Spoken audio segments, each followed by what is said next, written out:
Good evening. My name is Erica Cardona. I'm a Master in Public Health student at National University, and I chose to focus on a study that evaluated health behavior changes among adults in the SNAP-ED program in LA County. We know that 1 in 5 people residing in California are experiencing food insecurity. To focus on Los Angeles County, 30.4% of households without children and 27.7% of households with children in LA County are experiencing food insecurity. Research has found that there is a positive relationship between food insecurity and chronic disease, and in addition to prevalence of poor dietary consumption. The USDA SNAP-ED program works with low-income populations to achieve 3 goals. They work to improve dietary outcomes, eliminate food insecurity, and ultimately prevent chronic disease.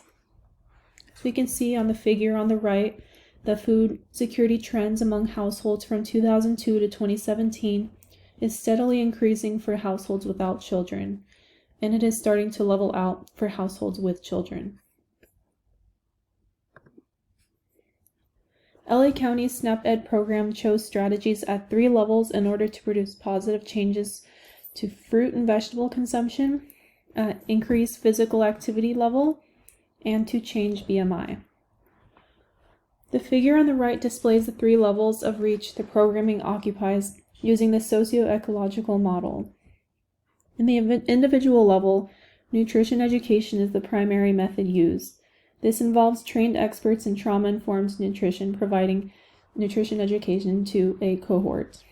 At the institutional level, implementers work with school districts to improve school wellness policies and to increase access to healthy food and physically active lifestyle.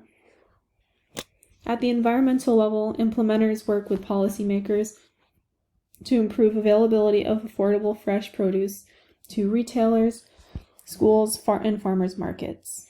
And you can see on this graph on the right, or this chart on the right, shows the 3 different levels in addition to the different various programming that the SNAP-ED offered.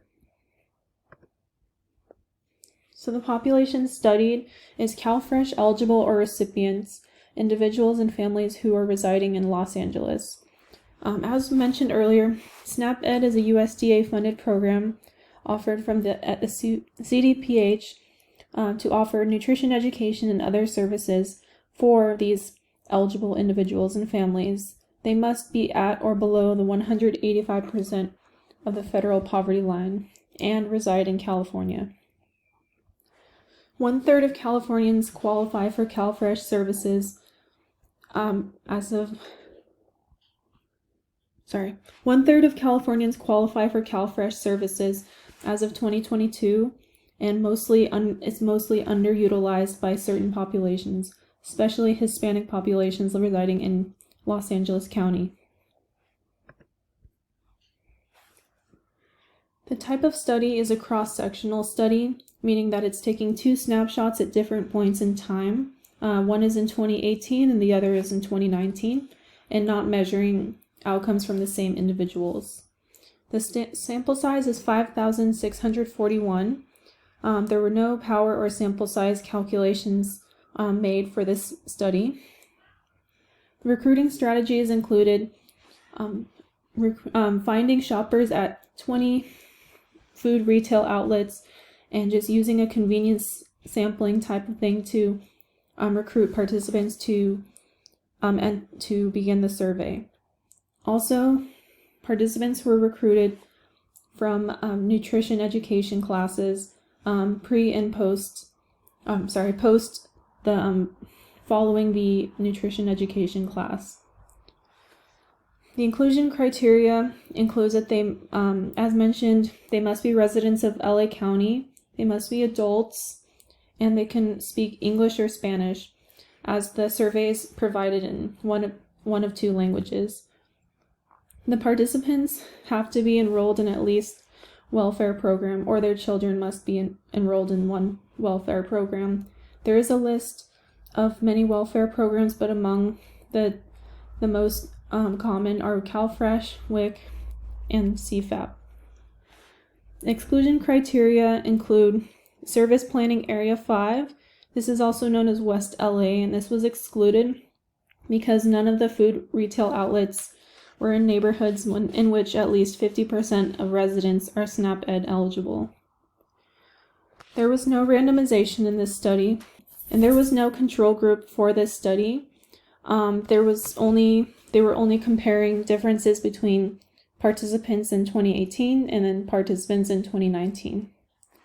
And it is important to note that participants who could only communicate in languages other than English or Spanish were also excluded because the survey was only produced and able to be translated in these two languages.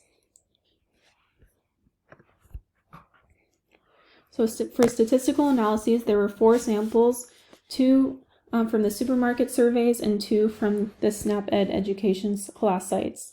So there were 2 in 2018 and 2 in 2019. These were to measure the changes in consumption of fruits and vegetables, sugar-sweetened beverages, energy-dense, low-nutrient foods, and water consumption. In addition, this measured vigorous physical activity level and BMI. There was also a control for welfare program participation, Spanish language, and food insecurity status. The researchers used Strata version 14 for all analyses. With regard to survey demographics, between the 2018 and 2019 supermarket surveys, the 2019 supermarket survey population was older and had a higher proportion of women. There was a higher response rate by Latino or Hispanic people, and a much smaller proportion of African Americans who participated. Food insecurity increased from 34.8% to 35.7% from 2018 to 2019. There were fewer demographic changes to note among the participants in the class site samples. They also tended to be older, but they had a higher rate of completing high school in 2019 than in 2018. Daily fruit and vegetable consumption increased from an average of 3.3 cups in 2018 to 3.6 cups in 2019. In addition, the average number of servings of sugar-sweetened beverages consumed and high-caloric, low-nutrient dense foods decreased from 2018 to 2019, reflecting positive changes.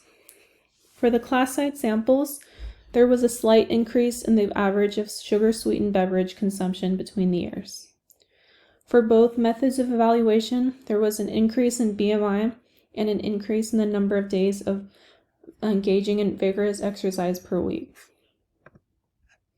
This chart is measuring changes over time for the supermarket samples with respect to demographic and other characteristics such as language and food insecurity.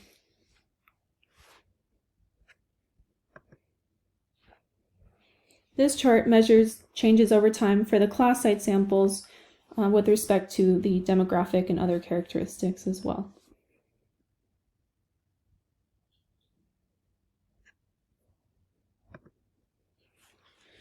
It is important to note that the participants in the supermarket samples consumed 0.22 times more servings of fruits and vegetables and reported 0.34 more days of vigorous physical activity.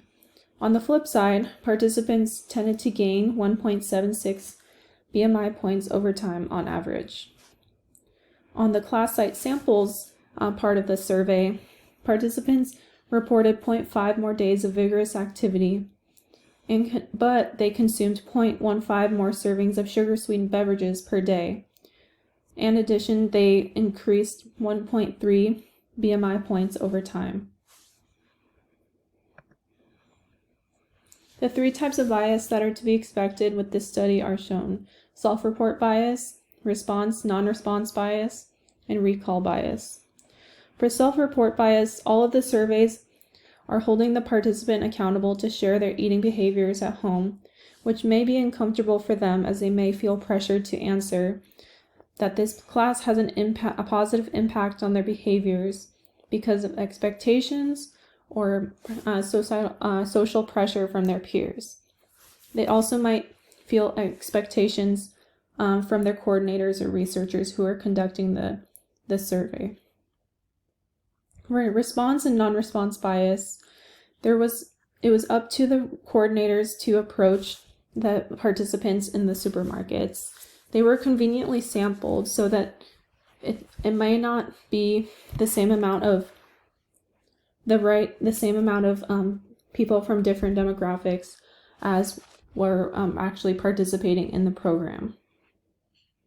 With recall bias, there was a tendency of older participants in both types of studies, which means that there was a higher chance of there to be recall bias as participants were asked to remember their eating and other health behaviors before a period of time. In conclusion, the increase in fruits and vegetable consumption and vigorous physical activity over time potentially can be attributed to the implementation of PSCs at the local level. Policy systems and environmental changes are the types of programming made at the community level to improve access or facilitate healthy eating behaviors and an active lifestyle. Furthermore, there is a discrepancy in the demographics of who is eligible to participate in the supermarket survey and who is able to actually complete the survey.